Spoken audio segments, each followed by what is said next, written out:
Les amis, et si Bradley Barcola filait à Liverpool jeudi 7 août, j'espère que vous êtes en pleine forme. C'est l'heure de votre revue de presse internationale spéciale Mercato en cette période. Gros dossier Première Ligue avec notamment le joueur du Paris Saint-Germain. L'autre visage fort, pour moi il est ici, Gonzalo Garcia. Les amis, le jeune attaquant du Real Madrid aurait, face à Hendrick, remporter la bataille du numéro 9 et récupérer le numéro de Kylian Mbappé. On va aller absolument partout, mais on va démarrer avec le Barça. Et la suite, nouvel épisode dans le feuilleton Ter Stegen, en 2 actes. Le premier, avec l'apparition d'un nouvel acteur, les amis. Lui, c'est David Aganzo. Il est le président de l'association de défense des joueurs professionnels en Espagne. Quand il y a des litiges, notamment face à la Liga ou dans le cadre de la fédération, on appelle. Et qu'a-t-il dit ces dernières heures, le père David Aganzo? Eh bien, il a pris la défense de Ter Stegen, le gardien et capitaine du Barça qui, vous le savez, se défend face au FC Barcelone. Je vous ai tout expliqué hier, le dernier épisode. C'est quoi? Opération du dos, tout s'est bien passé.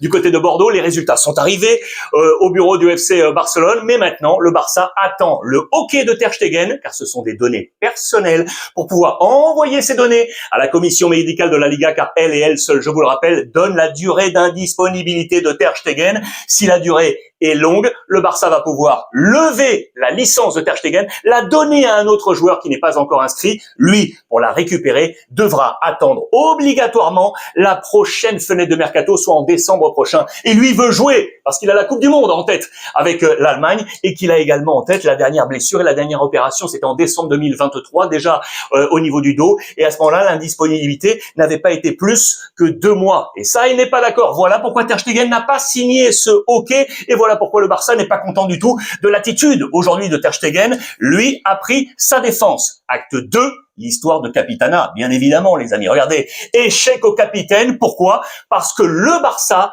ne veut pas lui redonner le brassard de capitaine cette année. C'est aujourd'hui, les amis. Jour J, c'est le dia D. Hansi Flick va se réunir avec le board du Barça pour savoir à qui, éventuellement, on donne ce brassard de capitaine. Ensuite, il y a un vote, vous le savez, au niveau des joueurs. Le dernier cut est pour Hansi Flick. Les joueurs qui veulent redonner ce brassard à Ter Stegen, attention au rififi avec Hansi Flick. Mais le Barça, et coûte que coûte, ils ne veulent pas, suite à cet acte de Ter Stegen, ils ne veulent pas voir Ter Stegen reprendre le micro, vous savez, dans cet acte avec le trophée Gamper qui ouvre la saison. Là, c'est dans quelques jours face au club italien de Côme. Eh bien, durant ce match, le capitaine prend le micro pour lancer un message d'ouverture au public. On ne veut pas, comme la saison passée, voir Ter Stegen reprendre le micro. Affaire à suivre, cela se complique. Et du coup, les prochaines inscriptions se compliquent également. Tout est en suspens. Le mécontentement est total du côté du président Laporta et de son directeur sportif Deco. Et imaginez ce qui se passe aujourd'hui autour d'Iñaki Peña. Je vous le rappelle, il est le 4e gardien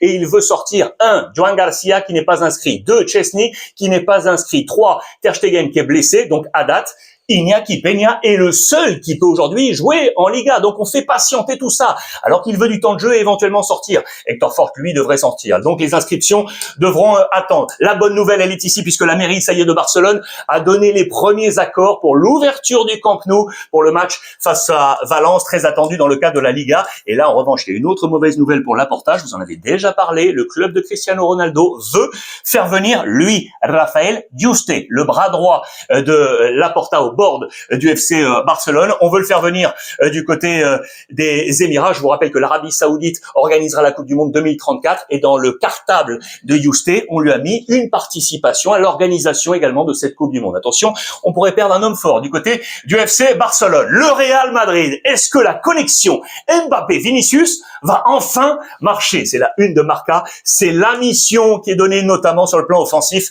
à Xabi Alonso. Une connexion qui doit exploser. On nous rappelle quoi? Que la saison passée, 8 matchs seulement, durant 8 matchs seulement, les 2 hommes ont marqué en même temps. Et cela fait 22 matchs que cela n'est plus arrivé. La dernière fois, c'était le 9 mars face au Rayo Vallecano. À cette date, les 2 hommes avaient marqué. Depuis, Vinicius, vous le savez, est plutôt descendu sur le rendement et Mbappé, ça correspondait avec la montée de Kylian Mbappé. On veut voir les 2 hommes sur le même rail et marcher ensemble. Vont-ils réussir cette connexion Real Madrid ultra attendue? Mbappé a donc laissé son numéro 9 pour prendre le 10 de Modric. À qui le numéro 9?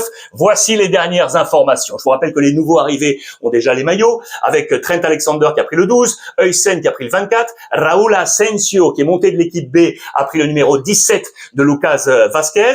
Quid de Mastantuono qui arrive de River Plate, quel numéro aura-t-il? Et quid du numéro 9? Ils sont là les deux hommes, Gonzalo Garcia et Hendrick. Et attention, l'information est tombée il y a quelques heures, Hendrick, ce ne sera pas lui. Pourquoi? Vous savez qu'il est blessé actuellement. On lui a donné une date de retour avec la commission médicale du Real Madrid. On nous l'annonce pour le match face à Séville. Et on nous annonce quoi? Qu'il conserve son numéro de maillot actuel, qui est le numéro 16. Ça veut dire que le numéro 9 pourrait être endossé par Gonzalo Garcia. À moins qu'il aille là, ou à moins qu'un nouveau numéro 9 arrive au Real Madrid. Tout est possible, vous le savez, dans les grandes histoires du football. Là, ça sent bon pour Gonzalo Garcia, les amis. Barcola va-t-il filer à Liverpool? Ça, c'est en titre aujourd'hui. Regardez, c'était dans les colonnes du quotidien national français.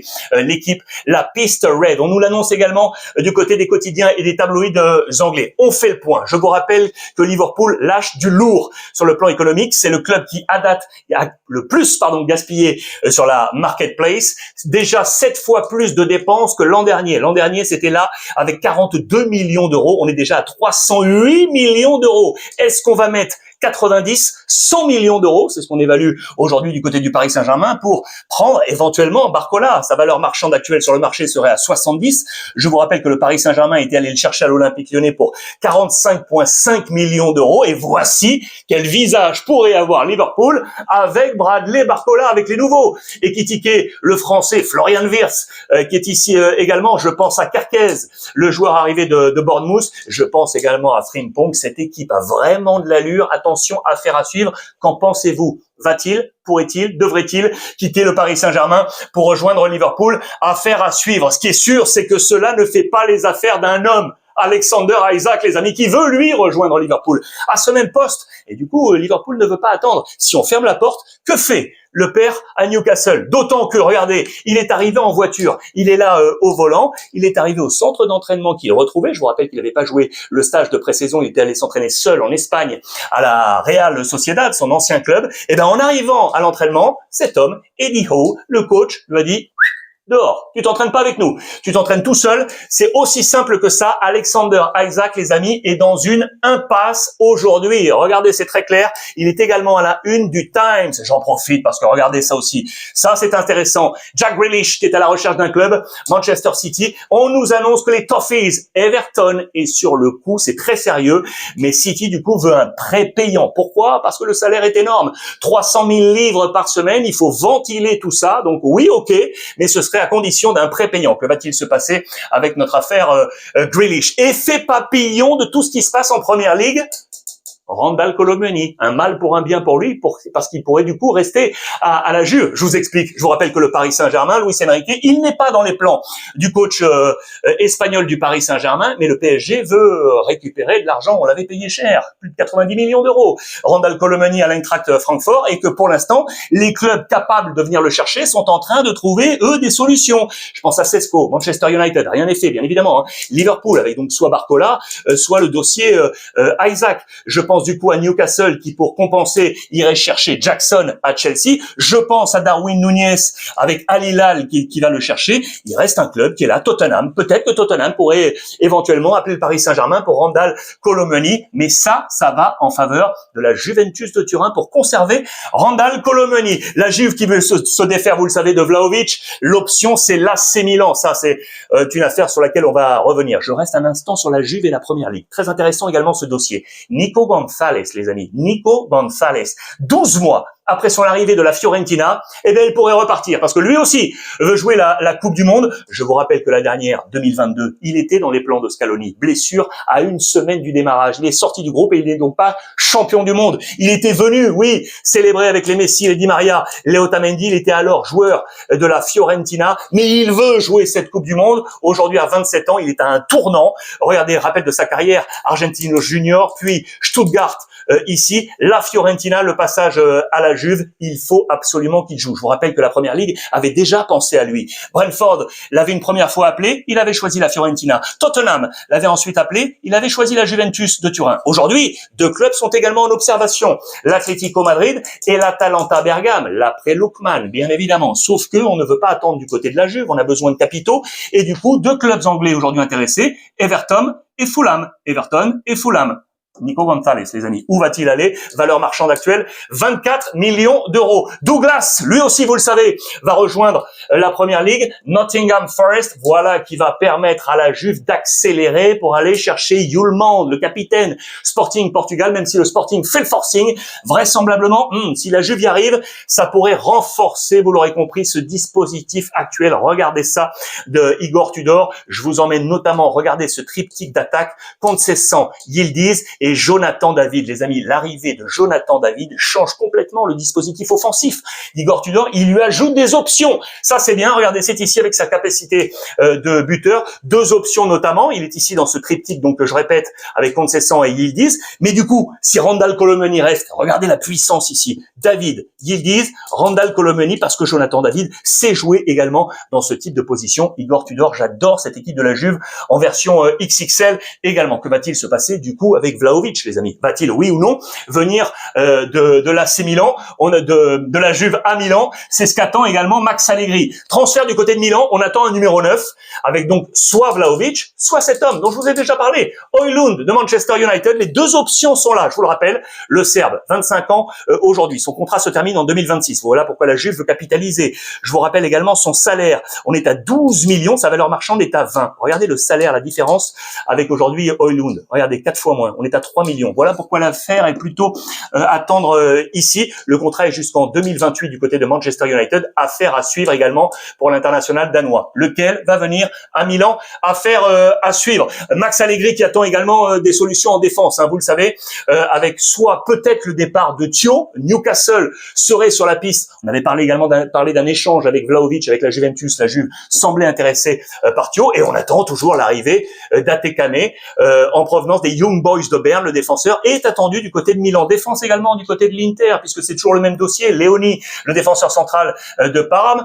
Chivou l'attend toujours. On nous dit qu'on avance. Ça devrait se terminer normalement dans les prochaines heures. Intéressant également sur le plan offensif de voir comment la Serie A bouge, parce que regardez, papier très intéressant dans les colonnes du Corriere dello Sport, on nous dit que pour l'instant, la Serie A n'arrive plus à attirer les grands attaquants. On manque peut-être de moyens financiers. Regardez, Gyökeres à Arsenal, Sesko qui devrait prendre la direction de Manchester United. Je pense à Ekitike, également en première ligue avec Liverpool. Je pense à Osimhen qui a quitté la Serie A pour Galatasaray. Là aussi, il y avait de quoi faire. Darwin Núñez qui pourrait donc quitter Liverpool pour le Moyen-Orient. Il reste Lookman. On attend le dossier Lookman qui pourrait rester. Et pourtant, il y a des choses qui se passent en Serie A. Et moi, j'aime ça. Je voulais vous le montrer avec notamment Alvaro Morata. Regardez, qui pourrait revenir du côté de la Serie A.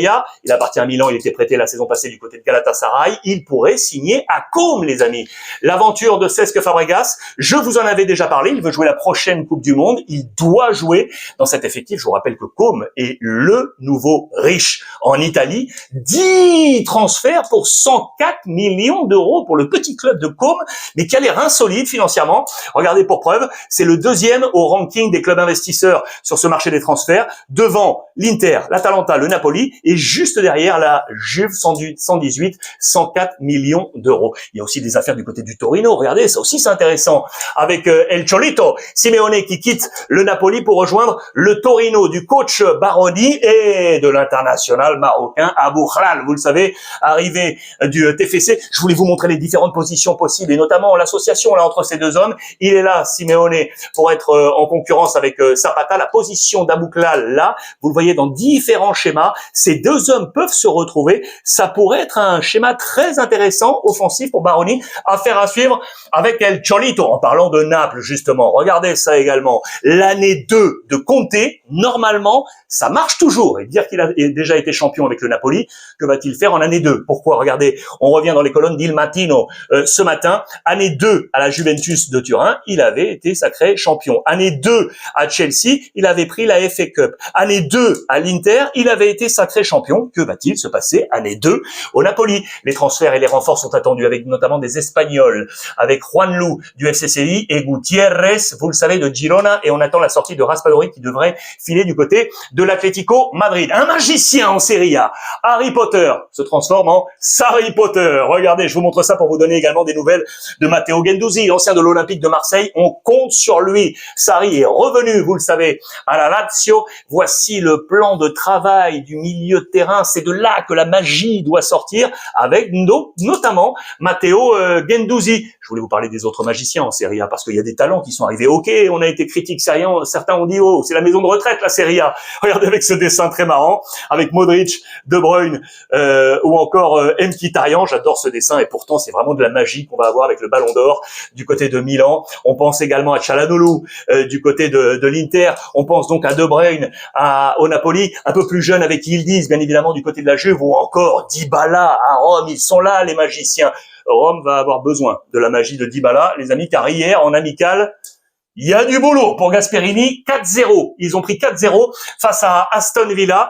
Ça sent pas bon, avec des mauvais points, notamment pour le nouveau Wesley, et des bons points pour le petit nouveau El Ainaoui. Vous le savez, arrivé du Racing Club de Lens, voici quel était le 11 de départ de Gasperini, avec donc les positions clés. Regardez, le français Koné était ici, et donc El Ainaoui était là. Je vous ai montré sa position, il a joué tout le match, sa position active, sa zone d'influence dans cette rencontre, avec son numéro 8. Il sera très attendu avec l'AS Rome. On a encore du travail du côté de Gasperini. En parlant de résultats, ça c'est pas bon. Résultat, troisième tour préliminaire de la Ligue des Champions. Nice est tombé sévère à domicile, loin des étoiles pour accéder au play-off de Ligue des Champions. Défaite à domicile 2-0 face à Benfica. Regardez les notes, et en plus d'autres mauvaises nouvelles, puisque Dante et Sanson se sont blessés. Ça, c'est pas bon du tout pour le coach Francaise. Vous pouvez largement imaginer la joie de l'autre côté avec la presse portugaise, avec notamment le nouveau Ivanovic qui a marqué le premier but, arrivé du football belge. Il arrive, pof, il marque le Croate. Grosse satisfaction du côté du Portugal. L'ensemble des résultats, regardez, il y a 7 places à jouer pour accéder ensuite au play-off dans ce troisième tour préliminaire. Ils sont là, les Niçois, c'était dans les colonnes de la Gazzetta dello Sport.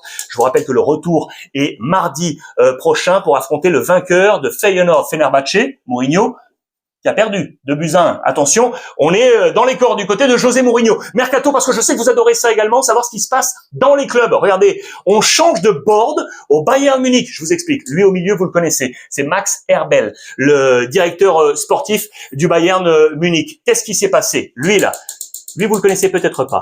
C'est Michael Diedrich. Michael Diedrich. Il a 59 ans. Ok, c'est le patron du financier au Bayern Munich. Eh bien, il vient d'annoncer qu'il s'en allait. Il vient de recevoir une grosse offre du monde des affaires, donc il va s'en aller. C'est à la surprise générale. Personne s'y attendait, à moins que, car il y a quelques jours, le Bayern Munich a changé son représentant à la Ligue de football allemand. Et c'était lui qui y était. Et on a mis un autre homme. On a mis cet homme, les amis, qui est Jan Christian Dreesen. Jan Christian Dreesen. Voilà un signe qui annonçait déjà qu'il se passait quelque chose avec lui. Lui s'en va, changement de board. Au passage, je vous dis que Max Erbel est toujours sous pression. Bien évidemment qu'il a réussi à amené Luis Diaz, il a amené Ta du Bayer Leverkusen, et il a amené également Tom Bischoff de Hoffenheim, mais on attend le gros coup offensif, et notamment Vincent Kompany, son coach, qui attend bien évidemment Woltemade de Stuttgart. Affaire à suivre du côté du Bayern Munich. Et puis pour terminer, les amis, c'est aujourd'hui la liste des 30 pour le Ballon d'Or. La rivalité entre Dembélé et Lamine Yamal. Qui sera Ballon d'Or? Regardez,